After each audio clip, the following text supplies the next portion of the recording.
everyone. We are making preparations for dum aloo, Kashmiri dum aloo. So I've already taken B-size potatoes and boiled them. So you just generally for potatoes you need 1, 2 or 3 whistles in the pressure cooker. 1 is needed if they are very small, 2 are needed if they are medium, and 3 for very big potatoes. So for these kind of potatoes I just did 2. And then I closed the pressure cooker and let it sit, let the whistle come out by itself. Then I peeled them and now they are ready. They should be hard. You should try to do it one day before you're going to cook so you can put them in the refrigerator. They cannot be very mushy and soft. So the oil is heated up here and we're going to fry on medium heat.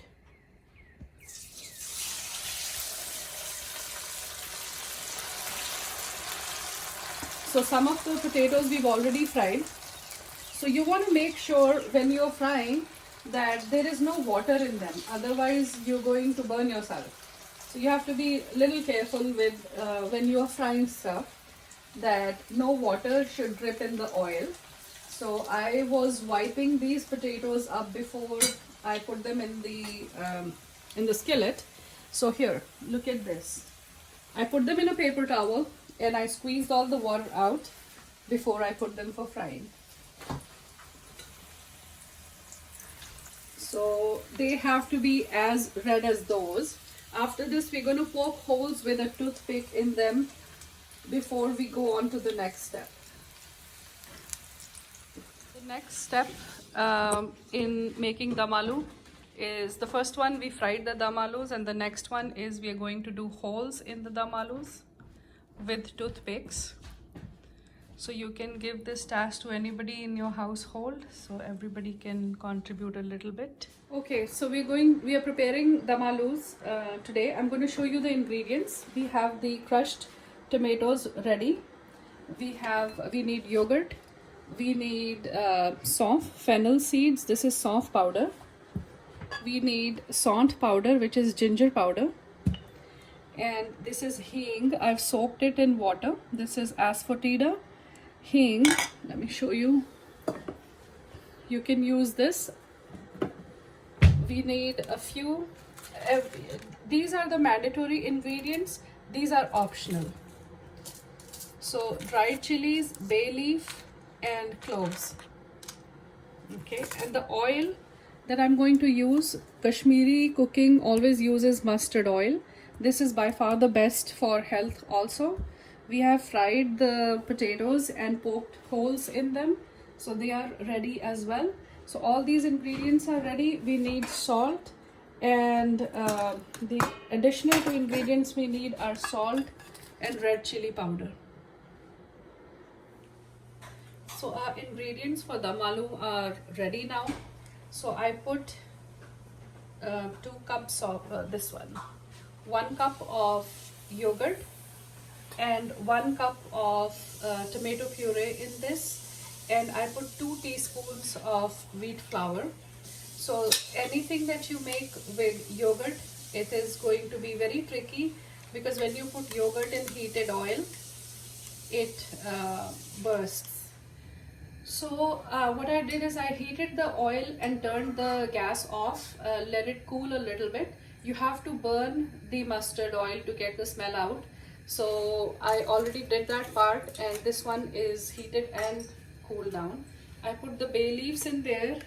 It didn't splatter, so I know that the oil is not hot enough right now. And at this point I'll put the dried chilies also and the cloves at the same time.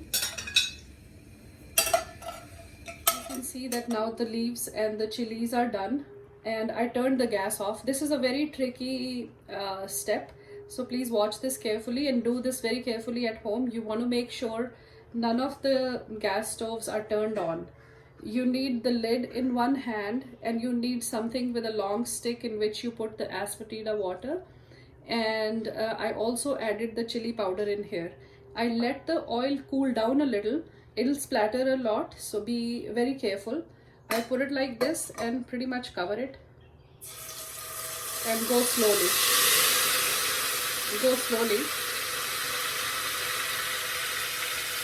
Okay. So if you go slowly, it helps some of the water to cool down the oil. So this is the step that is very tricky. Now we have everything ready. We have the yogurt, tomato puree, and the flour mixture ready. 2 spoons of flour, and I'm going to put this also here at the same time. Okay, so now on this part I did turn the stove on, just so you know, and now I'm going to keep on stirring it.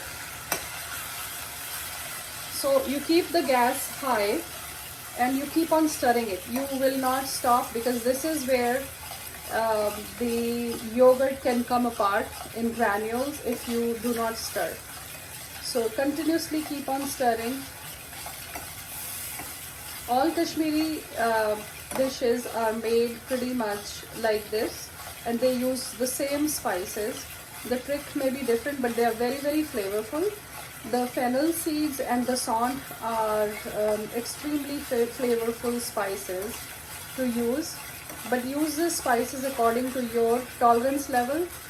Soft, the fennel seed, it doesn't harm you at all. So even if you did more soft, you will still be okay. But be careful with sant, the ginger powder. The ginger powder, you want to use very little. You cannot use too much ginger powder. It can cause acidity.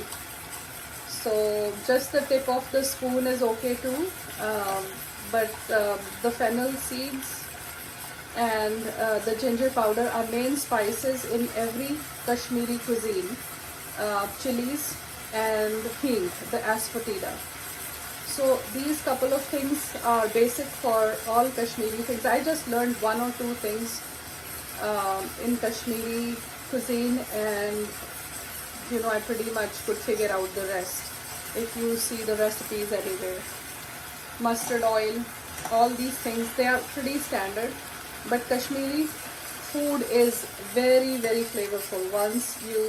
If you get used to it, then you'll see what I'm saying. So here at this step, so once the bubbles start coming in the concoction, in the yogurt and the tomato puree, you are good to add the rest of the spices.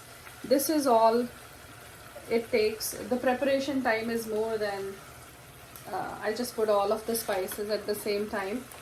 The preparation time is more than the cooking time, I would say. Everything you have to keep ready so it can go pretty fast.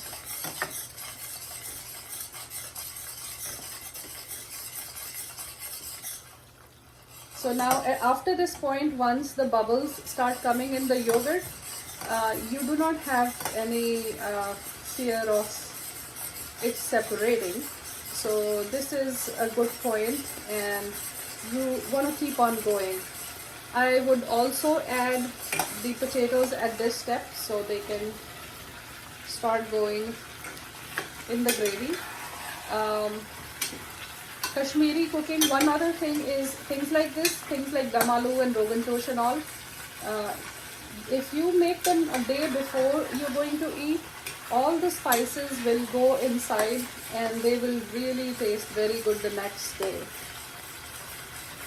So I will add half a cup of water in this, or maybe a cup of water, and put it on medium heat and seal it with the dough, or seal it with the dough that any atta or dough that you needed.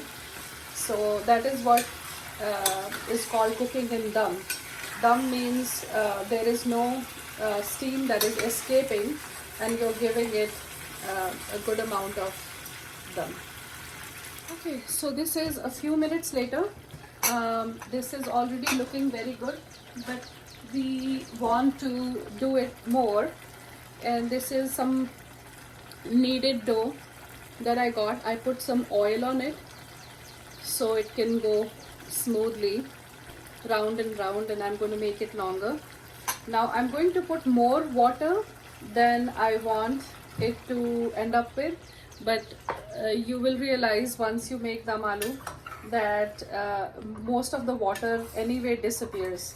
The amount that you keep on putting, it just keeps on disappearing after some time. So it's okay to add boiled water to anything that is cooked. So you should not put cold water in anything cooked that is.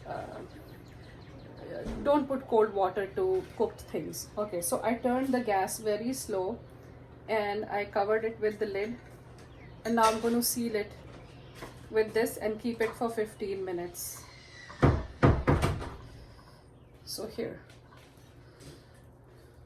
so this is the original technique that was used to give dum, and it's very authentic, very rural, but somehow things taste better. I like rural. So there's a little bit of patch left. I'm going to cover this also. I've turned the stove medium, and after 15 minutes we're going to come back. So here, the pan is fully covered with the kneaded dough. So we sealed all of it completely, so there is no steam coming out. So this is exactly 15 minutes later. We're going to peel off the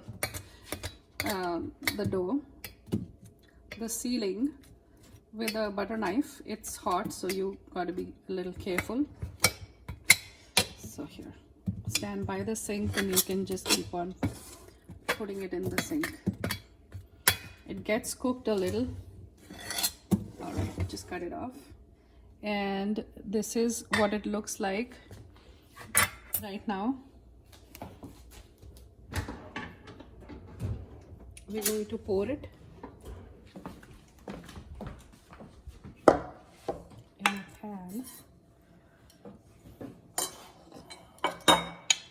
It is okay for the oil to come up. Anything cooked with yogurt will have oil floating on top, and it is okay because this is what Kashmiri things look like.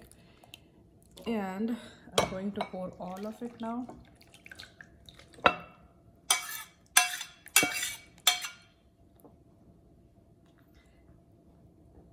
And before it is ready to eat, this is a little runny.